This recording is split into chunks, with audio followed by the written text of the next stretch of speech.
ما بخیر ورزانه درزانه خالنه سکنه سیستو سیشنوی سالارنده ما تیوی re abone ve hem abone ve hem post bir de ki Ma TV averçero Ma TV kanalı smao Ma TV televizyonu smao Ma TV vengi smao vengi ho mebrne vengi ho rivayir bir veci. Değerli dostlarım Ma TV'de videolarımızı izledikten sonra abone olmayı sakın unutmayın. Sizin desteğiniz ve sizin aboneliğiniz bizler için gerçekten de büyük bir destektir, büyük bir güçtür. Hem kendiniz abone olun hem de çevrenizdeki dostlarınıza kanalımızı önerirseniz ve onlar da abone olurlarsa beğeni tuşuna basmayı unutmazsanız ve yine diğer dostlarımıza önerirseniz bu Ma TV'nin daha hızlı gelişmesini sağlayacaktır. Unutmuyoruz, ne yapıyoruz? Ma TV'ye abone oluyoruz ve videoları izledikten sonra eğer beğendiysek tabii beğeni butonuna basmayı unutmuyoruz. Bildirimlere açık hale getirmeyi unutmuyoruz.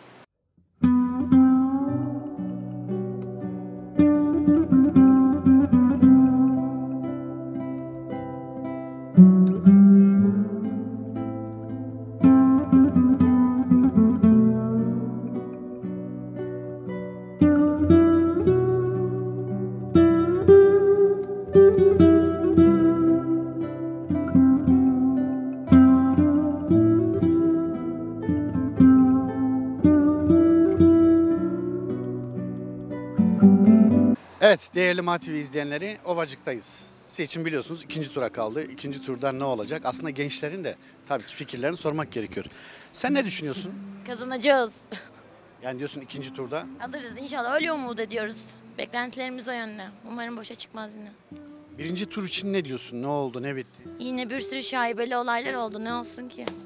Peki Muharrem İnce olayına ne diyorsun? Sinan Oğan olayına ne diyorsun? Hepsi kumpas. Sen diyorsun ki ikinci Kılıçdaroğlu turda kaybetsin diye yapılan oyunlardı. buradan Ovacık Tuzağa düşmüyoruz. öyle mi? Evet. Bir genç olarak İkinci- beklentin ikinci nedir? turda herkes tekrardan sandık başına.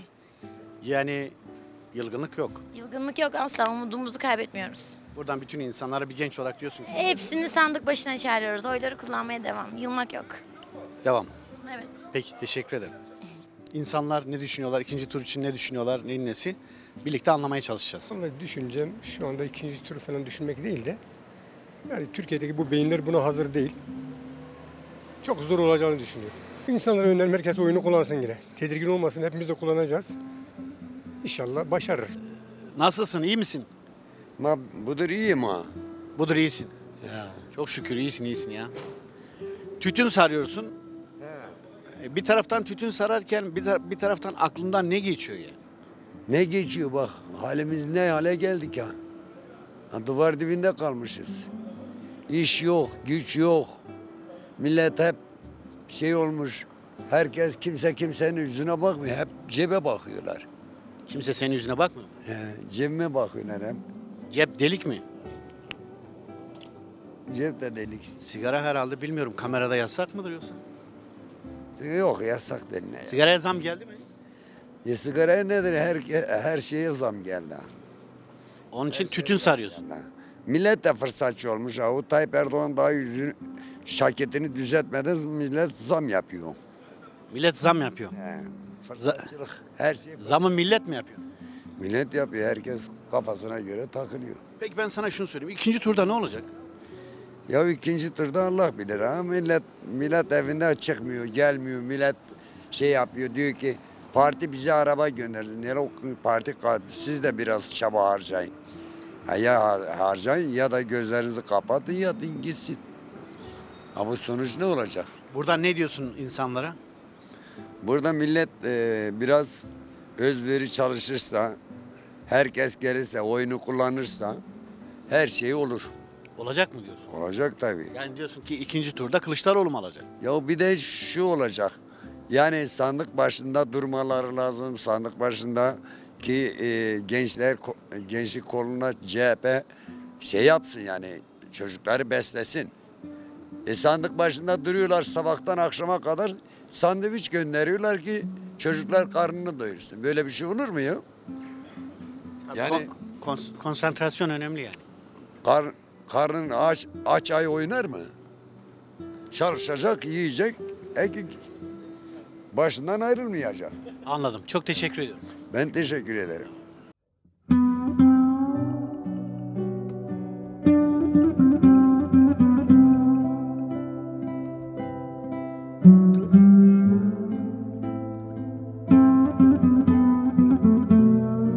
kahvecisiniz. Çay ne kadar? 3 lira. 3 lira. Aşağı dükkanda da 3 lira herhalde. Her tarafta aynı. Her tarafta. İyi. Peki ikinci tur için ne düşünüyorsunuz? Valla şu anda ne desem yalan yani. Ama ben diyorum ki Kemal Kılıçdaroğlu götürsün daha güzel yani. Türkiye rahat huzura kavuşur. Daha güzel şey olur. Yaşantı daha güzel olur. İnsanların kardeşlikte birbirinin düşmanlıklı olmaz. Her şey daha temiz olur, daha güzel olur. Milletin yaşantısı daha güzel olur. Millet evine gittiği zaman huzur bulur. Yemek çorbası kaynar, kaynar. Evinde huzursuz olmaz. Yani çok güzel şeyler olur. Ovacık'ta huzur var mı? Var. Var. Pek fazla yok yani. Tamam. Diyorsun ki umutluyum, yoksa yani umut var mı yok mu? Umut çok var. İyi, tamam. Teşekkürler. Ben Kemal Kılıçdaroğlu'nun kazandığına inanıyorum. Ya sonuçlar öyle onu göstermese de kazandığına inanıyorum. İkinci turda da kazanacak diye ümit ediyorum. Bu kadar. Buradan insanlara tavsiyeniz nedir? Kesinlikle sandığa gitsinler. Herkes kendi oyunu kullansın. Oy kullanmaktan geri durmasınlar. Sonuçta oyla değişiyor bu sistem. İnsanlar oyla gidip oyla geliyor. Partiler oyla gidip oyla geliyor. Mesela özellikle sosyal medyada çok yoğun olarak yani ya işte bir umutsuzluk var. Umutsuzluk hakim. Yani bu da etkiliyor insanları, değil mi? Normal, psikolojik olarak etkilemesi normal. Sonuçta 21 yıllık bir iktidar var. Türkiye'de şu anda insanlar gitmeyeceğini düşünüyor ama oyla geldiler, gidecekler. Seçimle geldiler, seçimle gidecekler. Hepsi bu. Umutsuzluğa kapılacak bir durum yok. Yani devletler kuruluyor, devletler yıkılıyor, iktidarlar kuruluyor, iktidarlar değişiyor. Süreç normal yani. Sadece burada 20 sürecin, yani Türkiye açısından söylüyorum, çok uzun giden bir süreç var. AK Parti iktidarı çok uzun süredir iktidarda. İnsanlar o yüzden biraz fazla kaygılanıyor. Hepsi bu. İşler, güçler nasıl? Vallahi işler çok bitti yani. Kimse gelmiyor artık. Yoksulluk başladı. Fırıncı mısınız? Evet. Fırıncısınız. Kendim fırıncıyım. Ekmek ne kadar? Ekmek çok pahalı oldu. Bir açık ekmek 8 lira, somu 5 lira oldu. Şimdi bu bir yıl Vatandaş içerisinde alamıyor. ekmek nereden nereye geldi? Şimdi saat mesela daha önceden 2,5 liradan 3,5 liradan Mesela bir ay önce ekmek ne kadardı? bir ay önce 2,5'tu somun. Şimdi Pide 4 liraydı. Şimdi 8 lira pide oldu. 5 lira somun oldu efendim. Vatandaş alamıyor, gücü yok. yükseliyor durum. Evet, gittikçe yükseliyor. Mesela köylere gidiyorum. Köylerde vatandaş iş güç tarlada ekmek istiyor, ekmek veriyorum. Yani bazılarının parası yok ama veresiye veriyorum. Bir ay sonra mı veririm, Alabiliyor iki ay musunuz? sonra mı veririm? Veriyorlar yani ama geç veriyorlar yani. Maddi durumlar Ne iyi halle? değil yani. Gittikçe kötüye gidiyor. Peki ikinci tur için ne düşünüyorsun? Valla ikinci tur için yani bilmiyorum, vatandaşlar daha iyi bilir. Yani birlik beraberlik olmamız lazım. Türkiye daha gittikçe batıyor. Türkiye'yi yalnız bırakmayalım. İkinci tur için İkinci tur için Umut var mı? düşünüyoruz, yani kazanacağız. öyle mi diyorsun? Evet. Abla Efendim? gel buraya, sen ne düşünüyorsun? Evet. Vallahi ben diyorum artık biz kazanalım ikinci turda. Bu Tayyip Erdoğan gitsin. Yani bir yenilik gelsin, bir şeyler gelsin. Biz kazanalım demekle kazanılmıyor ama. Ama kazanacağız. Yani ümidin var mı? Var. Ne demek istersin bizi izleyenlere? Sandıkları sürekli takip etsinler. Tedbiri elden bırakmasınlar. Herkes birbirine sahip çıksın, sandıklara sahip çıksınlar. Mutlaka kazanırız. Yani bu Erdoğan bunu götürüyor diye bir şey yok. Bunu hile hurdayla götürüyor. Burada hiç gerçekçi bir şey yok. Nasıl oluyor ki Kılıçdaroğlu sandıklarda en önde gösterildi. Bir anda bir manevra yaptı televizyondaki ajans. Birdenbire adam aşağı düştü, diğerini yukarı kaldırdı. Öyle olmaz ki. Ama adalet olacak. Dede alır ama nasıl olacak? Sandık başkanların, seçim kuruluna giden parti görevlilerinin oylara sahip çıkılırsa mutlaka dönecek. Ama çıkmazlarsa birinci tur gibi olur. Yani neye dayalı olarak alacak Avantaj diyorsun? şu anda yani? Senin AKP'de. yani bir hissiyatına dayalı olarak mı? Neye dayalı olarak? Gördüğüm bir şey. Ben daha önce seçim kurulunda görev yaptım. Islak tutanak gelir ama orada okuyan insan veya onu takip eden insan sandık başına gelen ıslak imzaları kendisi çekse hakime bile itiraz etme şansı varken yapamıyor. Orada ne okunduysa o. İlkinde sıkı tutulmadı mı yani? Tutulmadı tabii ki, yani saat 10'a kadar İmamoğlu çıktı, açıklama yaptı. Ne dedi? Ben öndeyim dedi. Ama ne oldu? Ondan sonra bunların şeylerini bloke ettiler.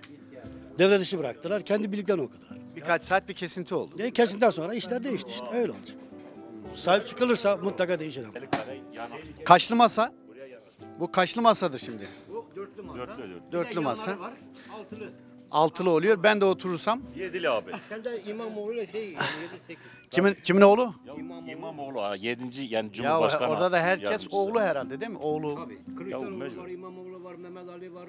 İşte var da var. Zülküfoğlu, Hasanoğlu, Ne Ali. soruyorsun? Siz hemen cevap O zaman dörtlü masaya sorayım ben. Dörtlü masanın fikri nedir? İkinci turda ne olacak abi? Ben yorum yapmayacağım. O yorumsuz. Bana geldi. Şimdi ikinci şeyde ne olacak?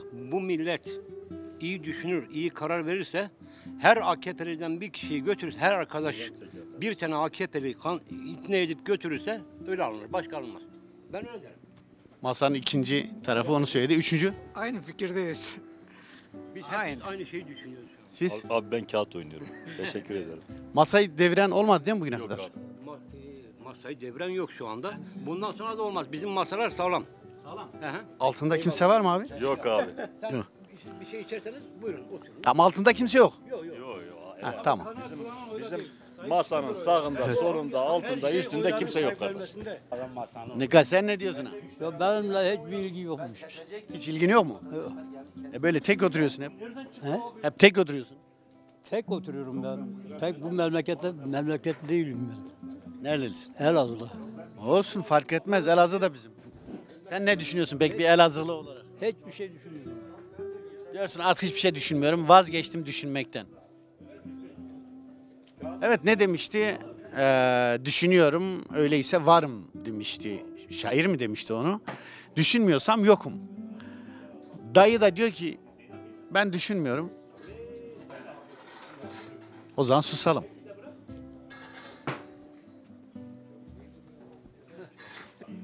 Pek seçimleri kurtuluş olarak görmüyorum ben. Kurtuluş sosyalizmde bu kadar. Yani seçim diyorsun. Halkların Düzeltme. kurtuluşu sosyalizmde. Evet, böyle düşünüyorsun. Sen abi? Aynen abim dediğine katılıyorum. Zaten 1968'lerde 72'lerde çekilen bir fotoğrafın şu anki Türkiye üzerine uygulanmaz politikalar başka bir şey değil yani. Bir şey değişmez diyorsun. Ya değişen yine sen yine aynı görevini yapacaksın. Ben yine aynı görevimi yapacağım. Eşitlik olmadıktan sonra bir şeyler düzelmeyecek. O zaman hiçbir şey de olmaz yani. Hesapta bir yanlışlık mı var abi? Hesapta bir yanlışlık mı var? Sadırları sayıyorsun. Kasalar tamam mı? O zaman senin fikrini biz soralım.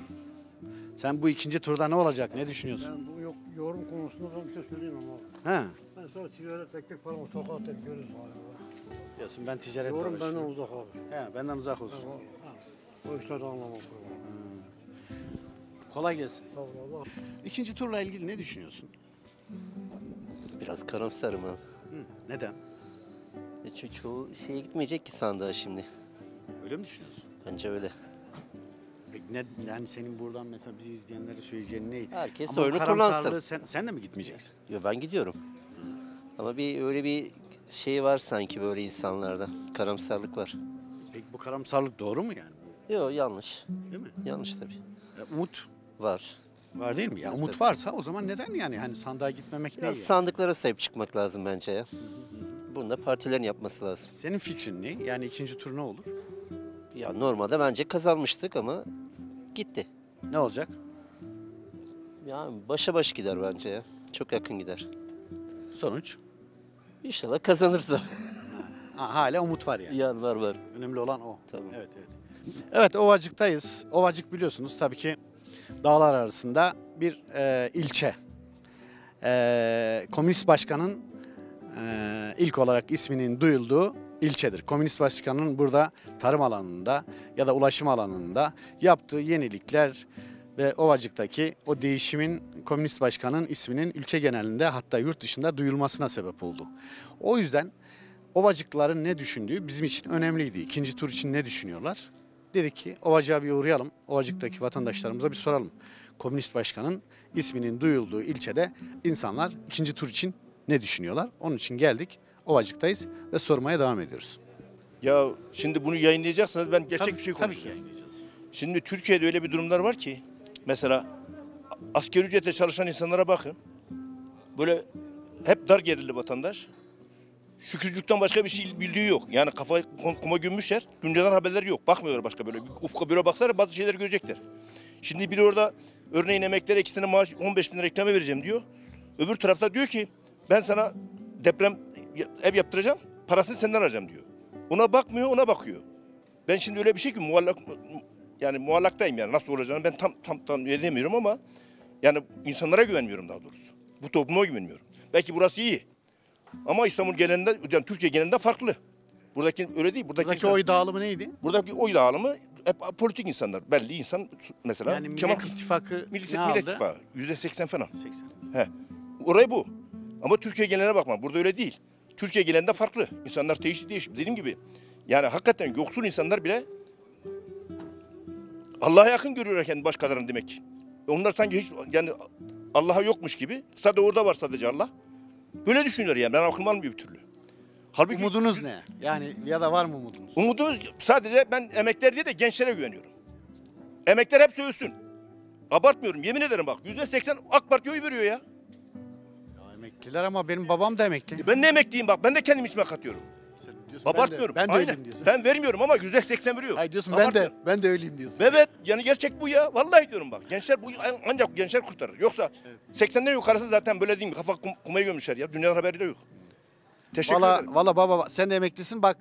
Diyor ki ben dedim babam da emekli. Diyor ki o da ben de hepimiz diyor. Aynen öyle. Hakikaten öyle yani. %80 veriyor ya. Bu kadar abartmıyorum ya. Tamam. Teşekkür ederim. Ben teşekkür ederim. Valla dede kazanır, başka bir şey kazanamaz. Buna kesin inanıyorsunuz. İnanıyoruz. Biz de. Aynen.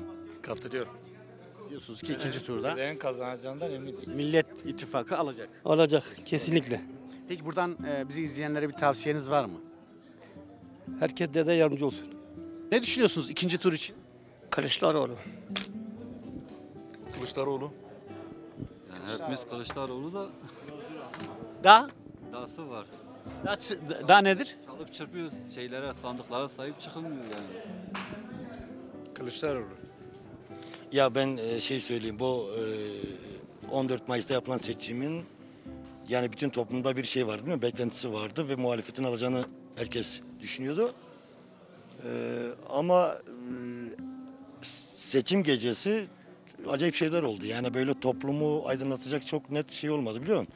Çünkü CHP Genel Merkezi'nde olan şeyler, Yeşil Sol Parti'nin temsilcilerin verdiği şeyler, demeçler çok tatmin edici değildi. Yani bu açıdan biraz hayal kırıklığı yaşadı bu toplum. Genel yani Türkiye geneli. Mesela şunu söyleyeyim. İnsanların iradesine sahip çıkılmadığını düşünüyorum biliyor musun? Bu açıdan çok şeyliyiz. Bunun Millet İttifakı için mi söylüyorsun? Aynen evet aynen. Zaten karşı taraf bizi bağlamıyor ki. Karşı taraf bizi çok şey etmiyor yani. Enter etmiyor.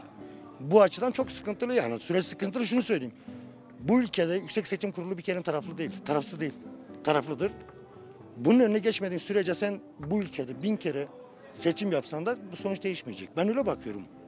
Bak seçim olmadan bir gün önce ben baktım. Ben yazmıştım. Sosyal medyada ben paylaştım. Şunu söylemiştim. Yani Yüksek Seçim Kurulu güvenilir değil çünkü bugün iktidar olan yönetim bütün kurumları değiştirdi ve Yüksek Seçim Kurulu'na kendi adamlarını atadı.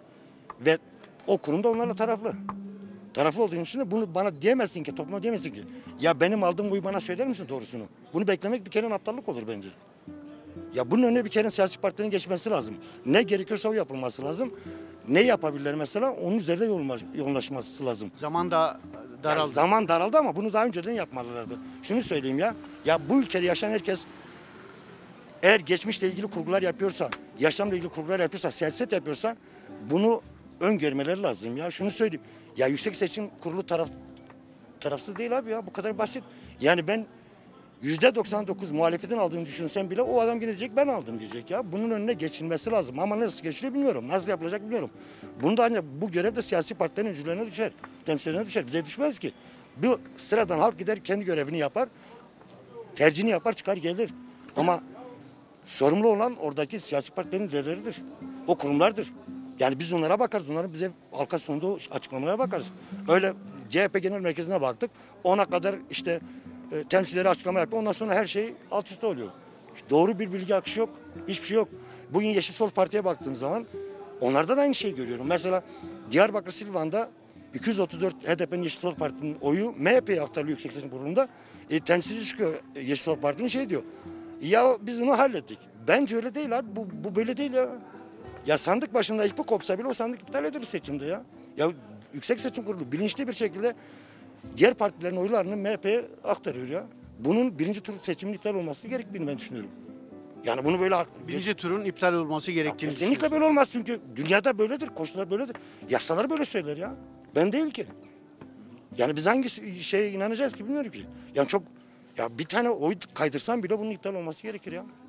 Bu işte Yeşil Sol Parti'nin temsilcisini ben izledim. Şey diyor, biz onu işte itiraz ettik, düzelttik. Ya düzeltmeyle olmaz ki bu böyle. Bu samimiyetsizliği gösterir abi.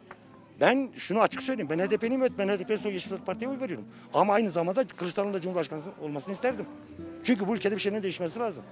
Yani bu şekil bu yönetim olmaz abi ya. Ya ben burada Ovacık'ta bu kazada yaşıyorum. Ya bir sene içinde acayip zamlar oldu. Bir sene içerisinde herkesi, bu sadece bizler sağcılar ya da solcular için geçerli değil ki. Türkiye'de yaşayan her kesim için bu geçerli ya. Bu sistem nasıl olmalı, nasıl yaşamalıyız bu ülke, nasıl bir ülke istiyoruz? Herkes için geçerli ya. Birçok insan da mesela özellikle gençler arasında yoğunlukla yurt dışına çıkmak isteyenler. Zaten vesaire. şunu söyleyeyim bak, Tunceli'de 2 tane milletvekili vardı değil mi? 2 tane milletvekili bire indi. Bunun sebebi ne? İşte bu yönetimin, Türkiye'deki bu yönetimin topluma yaptığı baskıdan dolayı buradaki gençlerin yurt dışına kaçışıdır işte. Kurtuluşu orada buluyor. Kurtuluşu orada buluyor yani. Ya dincisi de orada buluyor kurtuluşu ya. Çünkü bu ülkeye inanmıyor, güvenmiyor bu ülkeye ya. Ya bu ülkede her şey alt üst olmuş. Ne yasası var, ne adaleti var. Ya toplumu besleyen şey adalettir. Adaleti kaldırsan ortadan kimseye yaşama şansı tanımazsın. Bu ikinci tur ne olacak? İkinci tur He. kazanacak bu sefer. Gerçekten. Nereden kazandın? Sen nereden öyle bir hisse kapıldın? Vallahi ben el tabirle diyorum biliyor musun yani? Rüya miya görmedin he? Ya görmedim ya. Görseydim iyi. Dedelik var mı? Var dedelik var. He, ne hangi şey? Kureyşanlı. Sen Kureşanlısın. O zaman içine doğmuş. He? İçine doğmuş. Vallahi içime doldu ama. Işkın değil mi? Bunun ne faydası var?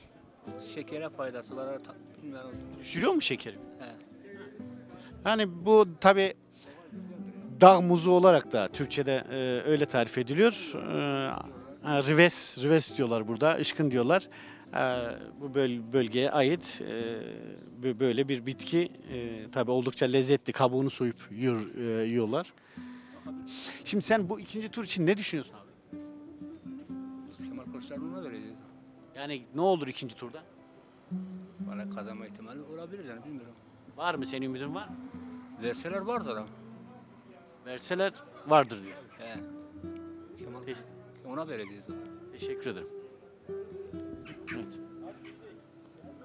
Işkın yiyeceğiz evet. Ha? Yapar. Biraz beleşçi olduk. Şey gibi olduk tamam mı? Şu yemekler tadına bakan neydi? Gurme. Işkın gurmesi. Abi. He. Tamam sağ olasın. Çok teşekkür ederiz. Evet bize 3 tane ışkın verdi abi. 3 ışkın. İnşallah her şey iyi olur ya. Işkın yiyip düşüneceğiz zaten. Yani ışkın yersek herhalde kafamız daha çok çalışır değil mi abi?